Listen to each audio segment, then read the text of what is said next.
আমাদের বাংলাদেশের মাননীয় প্রধানমন্ত্রী একটা কথা বলেছিলেন যে পার্বত্য অঞ্চল, বিশেষ করে চট্টগ্রামের কিছু অংশ, তারপরে মায়ানমারের কিছু অংশ, এই অঞ্চলটাকে নিয়ে খ্রিস্টানদের একটা কুনজর পড়েছে।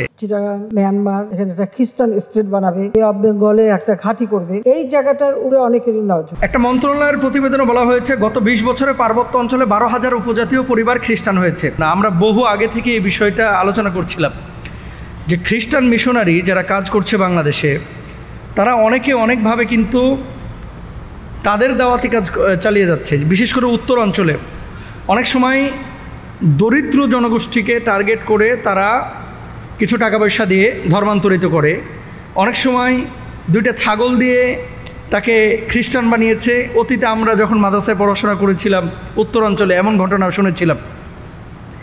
দেখেন আল্লাহ সুবহানাহু ওয়া তাআলা কি বলছেন, ইন্না দ্বীন ইনদাল্লাহিল ইসলাম। আল্লাহর কাছে সবচাইতে নির্ভরযোগ্য, মনোনীত, নির্বাচিত যেই জীবন ব্যবস্থা, সেই জীবন ব্যবস্থা হচ্ছে ইসলাম। ইসলাম ছাড়া আল্লাহর কাছে মনোনীত কোনো জীবন ব্যবস্থা নাই। একমাত্র জীবন ব্যবস্থা হচ্ছে ইসলাম, সর্বশ্রেষ্ঠ ধর্ম ইসলাম।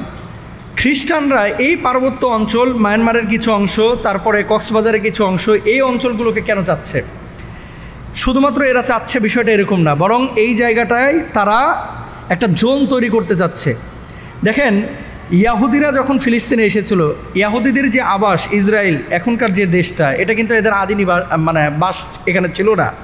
ওরা দাবি করে যে আমাদের আদি নিবাস এখানে, আসলে এটা ওদের আদিবাসের জায়গা না। এরা ইউরোপের বিভিন্ন অঞ্চলে ছিল। হিটলারকে যখন জিজ্ঞেস করা হয়েছিল যে আপনি এই 60,000 ইয়াহুদিকে কেন হত্যা করলেন, কেন হত্যা করেছে, এই জবাবটা পরে দেওয়া হবে, এটা তোমরা নিজেই জানতে পারবা। পরবর্তীতে এক কনফারেন্সে এই হিটলার বলেছিল যে আমি কিছু ইহুদিকে এই কারণে মারি নাই যে কেন আমি ইহুদিদেরকে সমূলে হত্যা করেছিলাম, এটা যাতে করে পরবর্তী জেনারেশন বুঝতে পারে যে কেন আমি ইহুদিদেরকে হত্যা করেছিলাম। 60,000 মারা ফেলছে, তারপরে যে কয়জন ছিল এদেরকে ফ্রান্স, ব্রিটেন সহযোগিতা করে ফিলিস্তিনে এই ভূখণ্ডে তারা পাঠিয়েছিল। তারা একেবারে বস্তুহারা, অন্নহারা, তারপরে বস্ত্রহারা হয়ে তারা এসেছিল। পরবর্তীতে তাদেরকে জায়গা দেওয়া হলো। এরা এই জায়গাগুলো নিজেরা থাকার জন্য ব্যবহার করতে করতে, দখল করতে করতে একসময় আজকে ফিলিস্তিনের মানচিত্র আর খুঁজে পাওয়া যাচ্ছে না, পুরোটাই নিজেদের অঞ্চল দাবি করছে। আমাদের ব্রিটিশ বিরোধী আন্দোলন, ব্রিটিশরা যখন এই দেশে এসেছিল, কেন এসেছিল? প্রথমে এসে দখল করেছিল না। আপনি মুরব্বী মানুষ, আপনি হয়তো বা জানবেন, ব্রিটিশরা এই দেশে এসেছিল মূলত ব্যবসা বাণিজ্য করার জন্য। কিন্তু পরবর্তীতে ব্যবসার নাম নিয়ে যখন দেখলো এদেশের এই অঞ্চলের মানুষগুলো সরল মনা, আস্তে আস্তে দখল করতে করতে করতে করতে পুরো অঞ্চলটাই দখল করে নিল।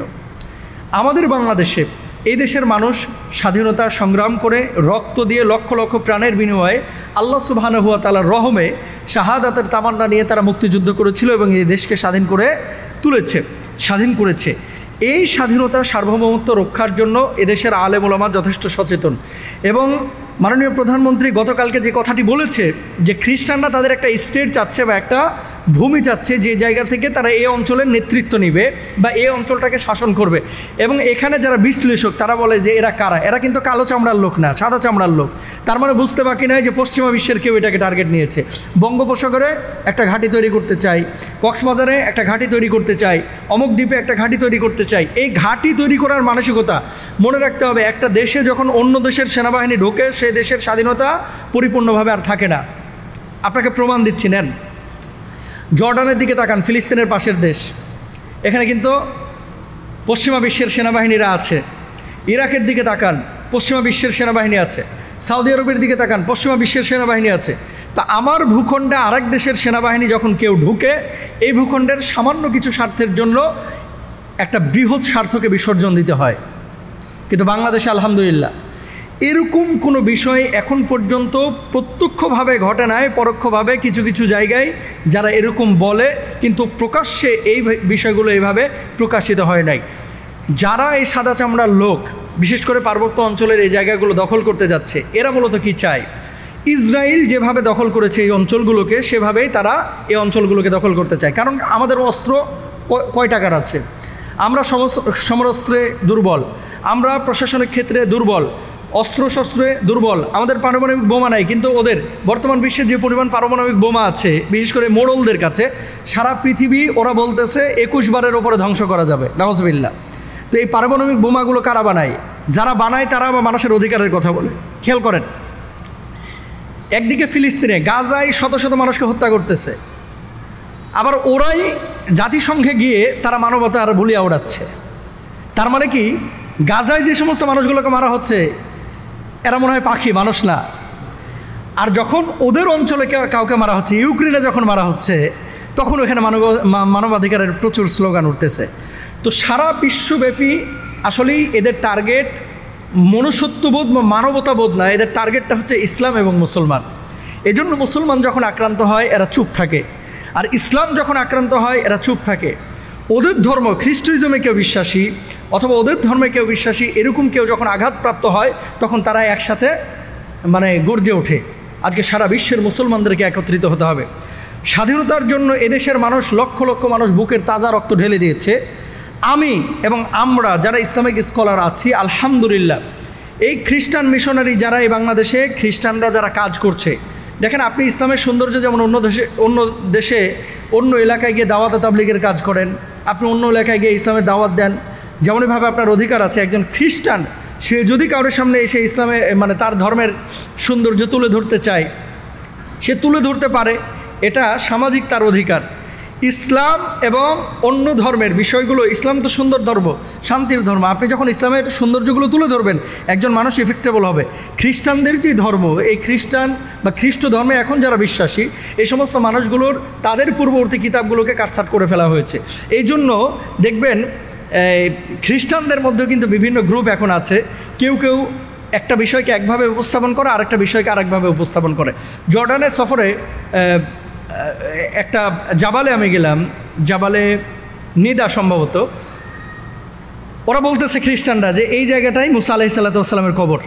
খেয়াল করেন, এখানে মুসা নবীর কবর, এবং ওই জায়গায় এসে প্রচুর খ্রিস্টান যারা ক্যাথলিক ওখানে কান্নাকাটি করে। আর আরেক শ্রেণীর পশ্চিমা বিশ্বের খ্রিস্টানরা এসে বলতেছে কোশ্চিন কালেও না, এটা মাসিহের কবর হতে পারে না, এটা মুসা আলাইহিস সালামের কবর হতে পারে না। তো এরকম নানান বিষয় আছে, তাদের ভিতরে বিভাজন আছে। এখন সে তার ধর্ম প্রচার করুক, যার ভালো লাগবে, যদি মনে হয় যে তার ধর্মটাই পারফেক্ট, সে গ্রহণ করুক, আল্লাহর কাছে সে হিসাব দেবে। আমি যে বিষয়টি বলতে চাচ্ছি, খ্রিস্টান মিশনারি এবং যারা এনজিও আছে বাংলাদেশে, এরা অনেক সময় বিস্কিট দিয়ে বাচ্চাদেরকে আপনার মনে করেন কনভিন্স করার চেষ্টা করে, অনেক সময় ছাগল দিয়ে, ঋণ দিয়ে, ক্ষুদ্র ঋণ দিয়ে মানুষদেরকে কনভিন্স করার চেষ্টা করে। আজকে এই যে পার্বত্য অঞ্চলে দেখেন, একটা জরিপ, একটা মন্ত্রণালয়ের প্রতিবেদনে বলা হয়েছে গত 20 বছরে পার্বত্য অঞ্চলে 12,000 উপজাতীয় পরিবার খ্রিস্টান হয়েছে। আর এক্ষেত্রে মুখ্য ভূমিকা রাখছে পার্বত্য জেলার গির্জাগুলো। ধর্মান্তরিতকরণের পাশাপাশি গির্জাগুলোর সংখ্যাও বেড়ে যাচ্ছে। আগস্ট 2017-এর পরিসংখ্যান অনুযায়ী পার্বত্য চট্টগ্রামে, যেখানে গির্জার সংখ্যা ছিল 365টা, খেয়াল করেন 2017 সালে পার্বত্য চট্টগ্রামে গির্জার সংখ্যা ছিল কয়টা? 365টা।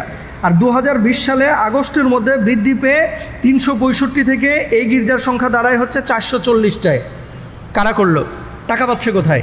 টাকাগুলো ওই সাদা চামড়ার পশ্চিমা বিশ্বের ওরা দিচ্ছে। আমরা তো নিজে খাচ্ছি, নিজে পড়ছি, নিজে ঘুমাচ্ছি, আলহামদুলিল্লাহ খুব ভালো আছি।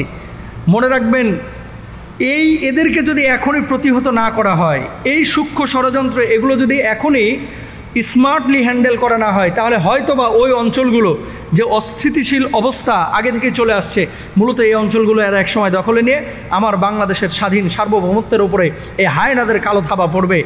বাংলাদেশের আপমর জনসাধারণ কখনো এটা বাস্তবায়ন হতে দিবে না, ইনশাল্লাহ। সবাই বলেন।